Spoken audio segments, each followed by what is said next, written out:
Welcome to Science at Work, the podcast from Savannah River National Laboratory in Aiken, South Carolina. I'm your host, Mike Edelmeyer. Science at Work is a production of the Savannah River National Laboratory, SRNL, Office of Communications. With this podcast, we're trying to pull back the curtain a bit on what a national lab is and what it does so that the non-scientists among us understand how SRNL puts science to work. That's our tagline, to advance our key mission areas of national security, environmental stewardship, and energy resilience. With each episode, we talk with SRNL scientists, engineers, and other professionals who are at the heart of who we are, what we do, and why it matters to the nation. Recently, SRNL partnered with other national labs on a major initiative involving AI and scientific discovery, to put it in the simplest terms. This effort was led by SRNL's Tom Danielson, who is our guest today on the podcast. He is the Applied Sensing and Data Science Team Lead in the Environmental and Legacy Management Directorate here at the lab at SRNL. Tom has played a key role in contaminant transport modeling for activities at the Savannah River site. And for the past several years, he has been applying artificial intelligence and machine learning to these activities. Welcome to the Science at Work podcast. Great to have you here. Thank you. Glad to be here. So to start off, Tom, we can't watch a TV show, read a media article, or even look at social media without hearing the term AI. This term seems to mean many things to different people. In general terms, what is artificial intelligence? Yeah, great question. I think it means a lot of different things to scientists as well still at this stage. So it's a rapidly evolving field, but kind of at the most basic level, artificial intelligence is using computers to mimic some human intelligence or human action. So we can think of this as making decisions about certain things, right? We can sort of map how processes work in the real world, right? There's oftentimes sort of a decision flow related to that. So we can think of artificial intelligence as being able to sort of map that process and make the right decisions at the right times. Okay. AI is really good with large data sets, so extracting patterns in order to be able to make the right decisions at the right time, whatever that decision might actually be. Okay. And one of the things that I hear sometimes or I read is in simple terms is that AI is only as good as the data or the information you put into it. Is that overly simplistic? Does that sort of encapsulate what it's about? Yeah, so again, at the start, or AI comes in lots of different flavors, some more data intensive than others, but certainly data is a very valuable and important thing for many, many different AI approaches still today. So why is AI so crucial to the environment, to national defense and energy resilience? These are the missions of SRNL, and how does this dovetail with DOE's the new Genesis undertaking, which I mentioned at the start of this, that it's a major AI undertaking with Department of Energy. Yeah, absolutely. So artificial intelligence plays a big role, or can play a big role in any one of those different fields. Here at SRNL, we often think of ROI metrics, right? We do applied science, and so when we look at the environmental area, the DOE's environmental mission space, we start thinking about things like cost, like waste footprints, facility operations, running safely, ensuring that contamination is not moving through the environment too freely and getting into things like drinking water or into our air. So artificial intelligence can play a great role in all of those aspects, reducing costs, ensuring robust safety measures are in place, running facilities more efficiently. We're very rich with data, right? DOE was born sort of out of the Manhattan Project, operated through the Cold War, and so we have lots and lots of not just mountains of data, but mountains of very unique data. We have very interesting facilities that are operating here on the Savannah River site, but across the complex, really, that have lots of different process instrumentation, dictating sort of how almost any chemical facility would run across the nation, but we get a really good inside view with a lot of that instrumentation that then we can develop algorithms to sort of streamline and optimize those processes. So I think the reach extends beyond just the government operations that we have. In the national security space, the challenge is often that you have a lot of data that's creating noise, and your signal is maybe a little bit lower, right? So another area where artificial intelligence can really help us to draw out some of that signal, the predictive signal from the noise. Yeah. Additionally, we might think of ROI metrics there as sort of lead time, right? How early can we detect something that is occurring? And this really spans across all the mission areas as well, right? So if we're looking at a groundwater plume, something's changing, there's a shift, we need to take action. We want to catch that change as early as possible. In terms of energy resilience, right, kind of goes back to how I was talking about the chemical plants, right? Yeah. When we think about the grid and the complexity of the grid as it spans across the nation, artificial intelligence can help us with the operations that are occurring to supply power to the country.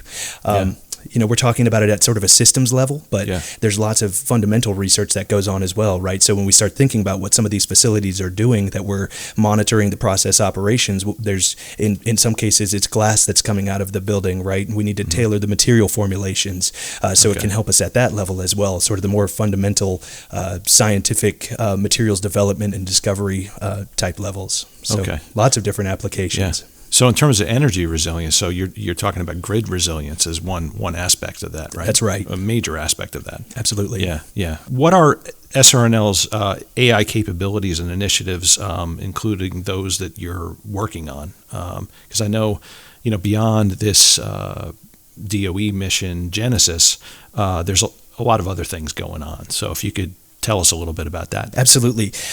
There are many AI initiatives across all of our different mission areas here at the lab.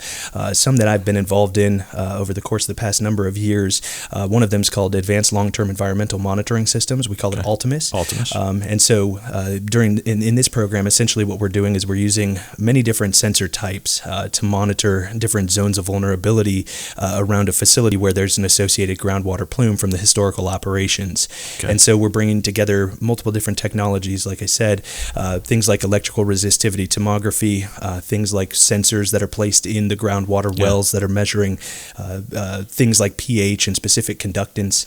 We're measuring water levels to see sort of how the water is moving. And ultimately what this is aiming to do is sort of transform the monitoring paradigm. This is done across DOE. Anywhere there's a plume or a facility that's operating, there are groundwater wells that are associated with that operation to ensure that we're not contaminating the environment or that it's at manageable levels.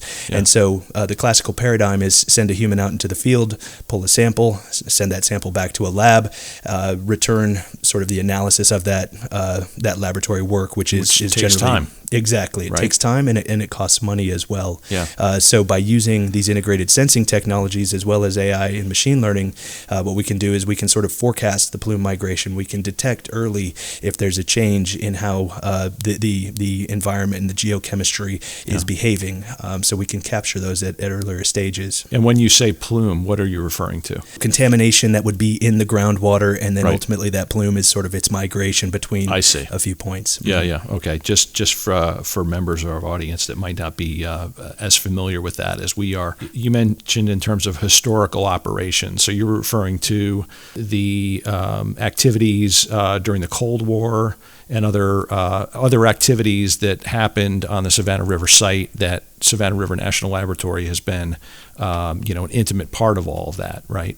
Yeah, absolutely. Yeah. In many cases, that's what we're looking at are those legacy operations, right? But we're still processing waste to this day. So it's also to ensure that the effluents coming off of those facilities and the environmental impacts remain low as well. Yeah. So historical, current, and many of these performance objectives are extending decades out into the future. So that's where a big part of that cost ultimately winds up coming in. Even once the handoff occurs between the Office of Environmental Management and goes over to legacy management, for example, there's still continued monitoring of groundwater wells and environmental systems once the facility is deemed closed, right? And AI makes all of this, I suppose, easier, more cost efficient, quicker. Exactly. Right. Right. Yep. So it saves taxpayer dollars, time, and resources.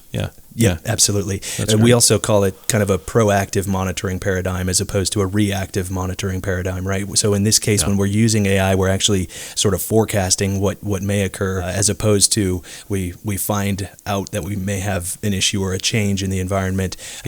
after the fact. Yeah. Can you think of other examples besides Ultimus of where we're using AI here at the lab? Yeah, absolutely. So AI is being applied in the facilities. So there's a handful of different test beds. We're very fortunate to sit on the Savannah River site and have these, again, one-of-a-kind facilities that are operating and processing waste from the tank farms. And so some of my colleagues have worked in the past taking some of that process instrumentation and ultimately looking at the waste streams that are flowing through, for example, at the salt waste processing facility, and basically being able to forecast different maintenance activities, right? There are key parameters. Sometimes there's degradation of equipment within, right? Maybe a filter or something of that nature, and maybe that filtration rate is one of your key parameters to making sure that you have an optimally functioning system, both in terms of time, cost, and performance of what the filter is doing. And so being able to forecast when you need to change that filter is kind of an important thing. Yeah. Also, sort of just tie it all back, right? Whenever we start looking at any of these facilities, I mean, there are a lot of different challenges associated with bringing all of this data together, right? So you have all this process instrumentation, you have a very complex process, or if we're out in the field and talking about an environmental or groundwater plume, we have to be able to actually construct these models and understand what is the data telling us. Yeah. So we've got things like temporal alignment that needs to occur, right? Sometimes just the timestamps on when measurements occur is not quite exactly in sync. So how do you make sure you're comparing the right things or bringing the data together in the right ways? Okay. So this is another place, kind of we refer to it as knowledge management in a lot of cases, but there's a lot more to it than just the knowledge. It's synthesizing this data into useful information that can then be used as knowledge. To sort of understand our system better. So a lot in terms of that knowledge management aspect as well. Okay, wow. So it sounds like AI can really be helpful in many of our operations and technologies that we employ. Are there drawbacks and limitations to AI that you would say, both in terms of, let's say, what SRNL is developing and maybe AI in the home that we're becoming somewhat familiar with? If so, how can they be avoided or mitigated if there are those drawbacks? Yeah, absolutely. So I think we talked a little bit about sort of the dependency on the data that's coming in, right? Yeah. The data is very important. So, but it's relatively easy in this day and age to train an AI or machine learning model. If you train it on not so great data, you may get not so great responses. So we need to be very cautious in our design of these systems. There are certain challenges that AI is not actually going to overcome, right? So in some of our processes, we're throughput limited. In some cases, there are DOE sites where material has to be transported between two locations, right? Sure. Now we can think of robots and we can think of lots of different solutions that might allow us to do that in an optimal manner, but at the end of the day, there is a theoretical limit to how quickly we could do that. So the AI is not necessarily going to overcome some of those challenges. So those are maybe some of the limitations. I think understanding and where there's a good bit of research still going on is understanding uncertainty in AI or machine learning predictions, understanding how uncertainty propagates through. So again, kind of going back to the data, but also simply understanding our physical system and the things that maybe we don't know or that the data doesn't actually capture about our system. So these are kind of some of the challenges that we're continuing to work through with respect to that. And then I think on a much grander scale, right, there's a lot of conversation about data centers and resource usage. Absolutely. Yeah. When it comes to electricity, when it comes to the water resources that are used. So there's a lot to think about there. And again, it's an evolving landscape. So I think there are technological changes that we'll continue to see over the course of the next many years that cause data centers to operate in a much more energy efficient manner and resource efficient manner. The computations can potentially become a bit cheaper. So a lot of research to happen yet, and very exciting time. Yeah, it sounds like a really exciting field to work in because not only it seems like you can perhaps discover new ways of using AI to do the work, the really important work that you're doing in science, but also it's changing and evolving every day as far as those AI models and how those are going to evolve over time. And we don't even know what's ahead. Maybe. Absolutely. Right. Yeah, I think we can make predictions, but who knows? Yeah, exactly. I don't think we know yet what the theoretical limits are. So So if we shift gears a little bit here, could you tell us how you got interested in science, and what was your journey like in getting to SRNL? Yeah, absolutely. So I did my undergraduate degrees in physics and math. I kind of always had a natural inclination toward science and engineering. When I was a kid, I wanted to be a civil engineer. So so naturally, this is a little different. Yeah, went the route of physics and math in pursuit of ultimately then moving on to go into civil engineering. As I got into quantum mechanics and higher math, became more and more interested in that, and continued and decided to pursue graduate school, where I studied material science and engineering, and was doing quantum mechanical calculations and modeling chemical reactions on surfaces and at interfaces at the molecular level. During that time, I joined the American Nuclear Society group at Virginia Tech. Cool. And ultimately had the opportunity to take a tour of the high flux isotope reactor over at Oak Ridge. It was pretty much that moment that I decided I wanted to work at a DOE national lab. Cool. Was just blown away by the lab in and of itself and the facility. That was great. As part of that same group, we also then came to the Savannah River site, and I toured the Defense Waste Processing Facility as a graduate student. Oh, wow. And I loved those robotic manipulator arms and seeing the process that was going on within the building.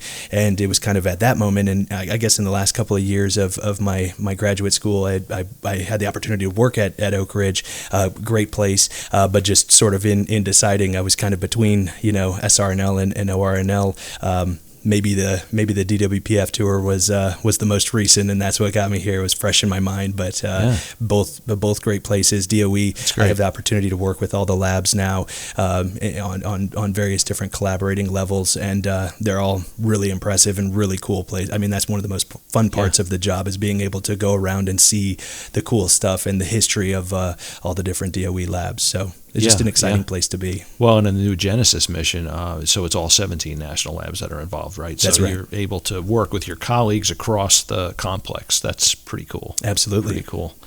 All right. Well, and thanks to our viewers for tuning in today. Thanks, Tom, for being here. We appreciate the time. Thanks for having me. And Science at Work is a production of the Savannah River National Laboratory in Aiken, South Carolina.